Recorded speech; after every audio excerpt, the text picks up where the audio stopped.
अपने लाडले भैया को राखी बांधने के लिए निवाली जिले की लाडली बहनें मंच पर हैं और बेहद खूबसूरत राखी जिसमें अपने लाडले भैया की कस्टमाइज्ड फ़ोटो भी लगाई है। काफ़ी विशाल राखी के साथ लाडली बहनें माननीय मुख्यमंत्री जी का अभिनंदन करते हुए ये उनका एक भाव है जो वे प्रस्तुत कर रही हैं। धन्यवाद देना चाहती हैं अपने लाडले भैया को कि इतनी अनूठी सौगात जिससे उन्हें नारियों के जीवन में एक बड़ा बदलाव लाया है, उसके प्रति धन्यवाद है। और इस रक्षा सूत्र को बांधकर वे और सुनिश्चित करना चाहती हैं कि वे हमेशा ही निरंतर ही अपनी लाडली बहनों का साथ देंगे।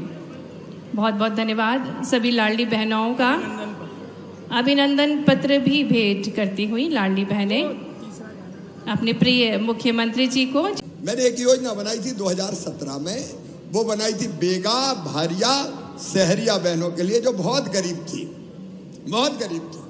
कि इनको 1000 रुपया महीना हर महीना दूंगा। ईमानदारी से बताना, अगर 1000 रुपया की भी जरूरत पड़ जाए, माए के जाना है तो मन में आता भैया के बेटा बेटी के लिए कुछ लेके रख लूं। कहेंगे ना बुआ आई है कुछ लाई है, कई बार पैसा नहीं होते तो मन में सोच के रह जाती हो कि नहीं। छोटी छोटी चीजों के लिए मेरी बहनों को हाथ फैलाने पड़ते थे, पैसे का इंतजाम नहीं होता था।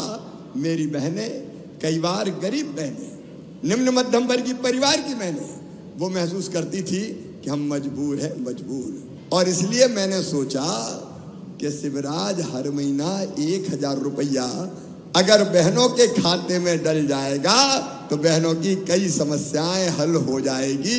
हर महीना 1000 रुपया डाल। अब आप बताओ मेरी बहनों, 1000 रुपया हर महीना आएगा तो बताओ जिंदगी बदलेगी कि नहीं बदलेगी? मेरे मन में एक विचार आया, अगर बहनों को चुनाव लड़वा दिया जाए, वैसे तो भाई लोग चुनाव नहीं लड़ने देते थे, लड़ने देते थे क्या? चुनाव कौन लड़ेंगे? साहब लड़ेंगे। और उनकी पत्नी क्या करेगी? बोले भोजन बनाएगी। लेकिन हमने तय किया, मुझे कहते हुए गर्व है, मध्य प्रदेश पहला ऐसा राज्य मेरी बहनों जहां हमने कह दिया कि स्थानीय निकाय, चाहे वो नगर पालिका के हो, नगर पंचायत के हो, पंचायत के हो, जनपद के हो, कोई भी चुनाव हो, आधी सीटों पे केवल बहनें लड़ेंगी। वहां भाई खड़े नहीं हो सकते, केवल बहनें चुनाव लड़ सकती है। और इसलिए आज देखो आप मंच पे हमारी बहनें चुनाव जीत के बैठी है। कोई नगर पालिका की अध्यक्ष है, कोई जनपद की अध्यक्ष है। एक बात मुझे बताना, जरा दिल से बताना, अगर हम ये फैसला नहीं करते कि आधी सीटों पे भाई चुनाव नहीं लड़ सकते, केवल बहनें चुनाव लड़ेगी, अगर ये फैसला नहीं करते तो बताओ भाई लोग बहनों को लड़ने देते क्या? नहीं लड़ने देते। घर बैठ साहब चुनाव लड़ेंगे। अरे हम कहा आधी सीटों पे तो बहनें ही लड़ेंगी, लेकिन आधी से ज्यादा पे जीत गई तो मेरी बहनें सरपंच बन गई, जनपद अध्यक्ष बन गई, नगर पालिका नगर पंचायत की अध्यक्ष बन गई और सरकार चलाने का काम कर रही है।